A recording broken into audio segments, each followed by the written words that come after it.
Welcome back, ladies and gentlemen. We're now delighted to be joined over the telephone by our guest for the afternoon, His Excellency Ambassador Gamal Baioumy, the former Assistant Foreign Minister. It's a very good afternoon to you, Mr. Ambassador. Good afternoon. How are you? Fine, thank you, sir, and thank you, Mr. Ambassador, for your time. Now, we've seen the recent reports by the United Nations that have said dozens of Israeli airstrikes on Gaza have now resulted in the killing of only women and children after the collapse of the ceasefire last month, as the Israeli attack on the territory south recently, just yesterday, killed a family of over 10 people. How do you see the comments by the United Nations and the report that has warned that the expanding Israeli evacuation orders are resulting in an ever-shrinking area, raising, of course, concerns with regards to the future viability of the Palestinians as a group in Gaza? I see this as a sort of success for our diplomacy.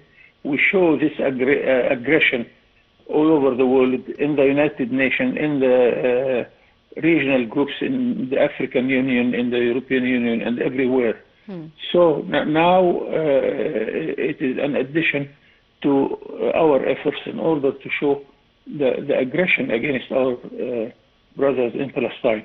And we shall continue doing this until someday some forces will push Israel to stop this aggression, because this is not a war. It's not honoring any of those who are committing this war against the Palestinian people, against women, against children, against all people who do not commit any war against Israel. So shame on them. And thousands of people are killed. And this is a sort of addition. And really, I cannot look to the screen, looking to this destroyed buildings. This is not a war at all. This is a sort of aggression of people who are totally to the right. But the problem is that it's not they are rightist. The problem is they are ignorant. They do not know the elements of being a government or a responsible army, or any human being. Any human being doesn't want to commit such a crime. But we have to continue this, and the Palestinian resistance really is our secret army and our secret weapon.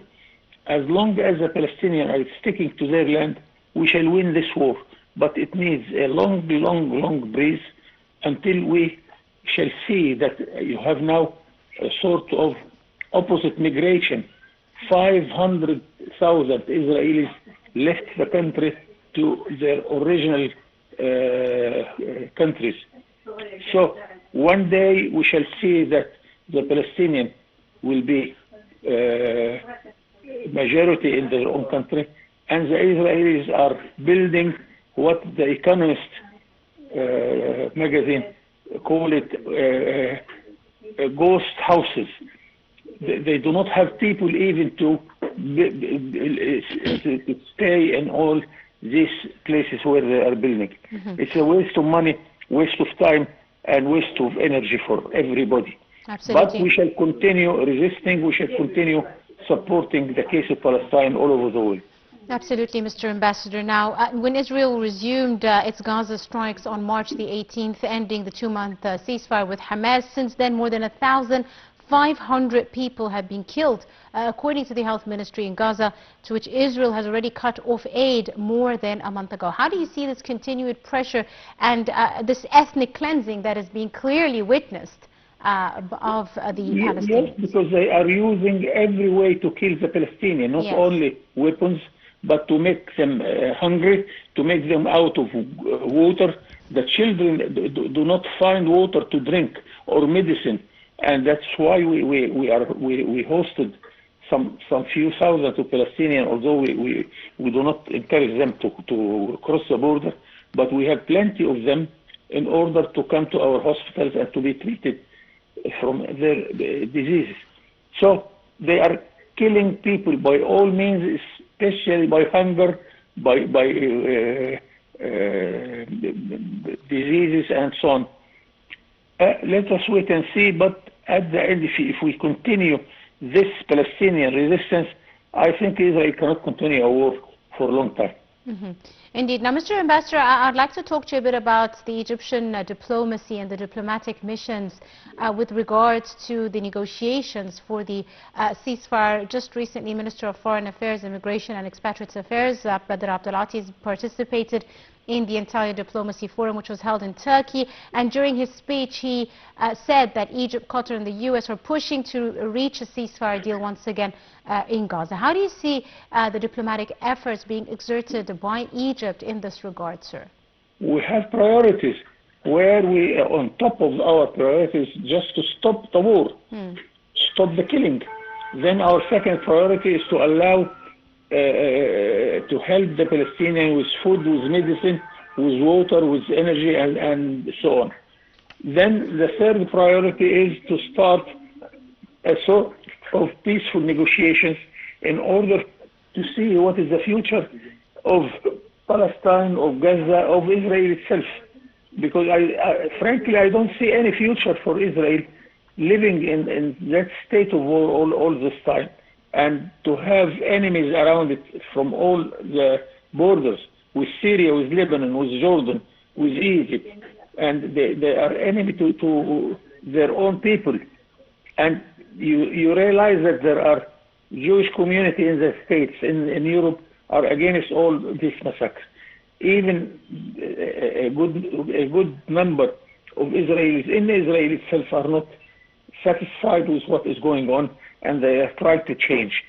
So let us continue our diplomacy, which is really very active nowadays, especially on the presidential level and on the ministerial level. Badr Abdulati, it's not a secret that he started his life in our embassy in Tel Aviv, so he knows the problem quite well, and he knows how to deal with it. And our mission is doing the same all over the world to present the problem to all the governments we are represented there.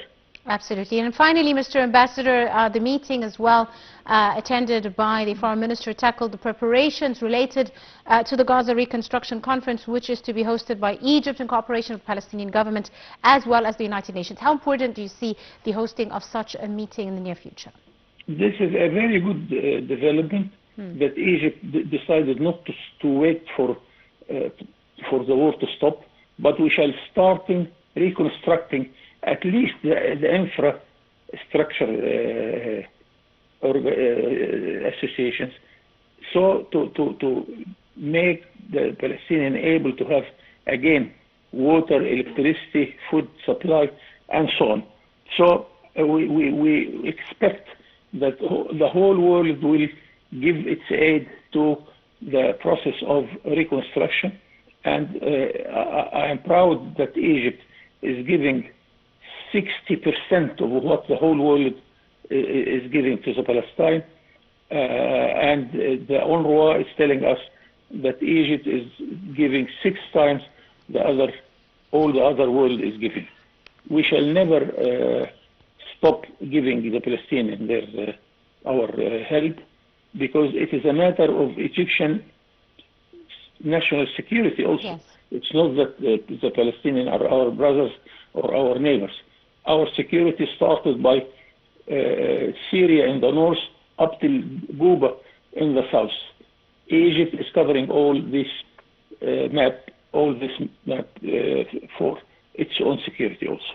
Absolutely. On that note, Your Excellency, Ambassador Gamal Baioumy, the former Assistant Foreign Minister, thank you so much, sir, for your time and insight, and for joining us on today's episode of Arab Affairs. And still continuing with our news, the Turkish President Recep Tayyip Erdogan accused Israel of sowing divisions in Syria in a bid to dynamite the revolution that ousted former ruler Bashar al-Assad.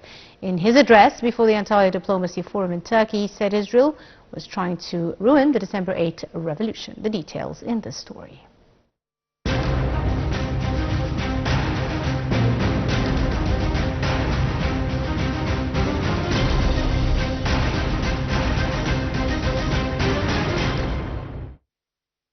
Turkish President Recep Tayyip Erdogan accused Israel of sowing divisions in Syria in a bid to dynamite the revolution that ousted former ruler Bashar al-Assad.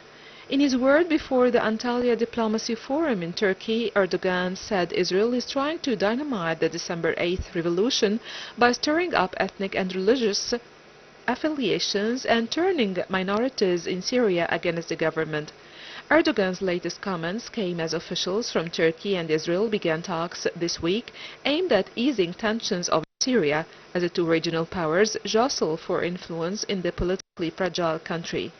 On the sidelines of the forum, Erdogan met with Syrian President Ahmed al-Shara, stressing that Turkey will continue its diplomatic efforts to lift international sanctions against Syria. Erdogan said efforts should be increased to revitalize trade and economic cooperation with Syria, and Turkey will continue to provide support to the country. A Syrian Foreign Ministry statement said the talks emphasized Turkey's support for the Syrian people for reconstruction and lifting the economic sanctions on Syria. The talks also addressed strengthening joint cooperation between the two countries in different sectors. Turkey has suspended all trade with Israel, with Erdogan accusing Prime Minister Benjamin Netanyahu of genocide in Gaza since October 7, 2023 attack on Israel that began the war.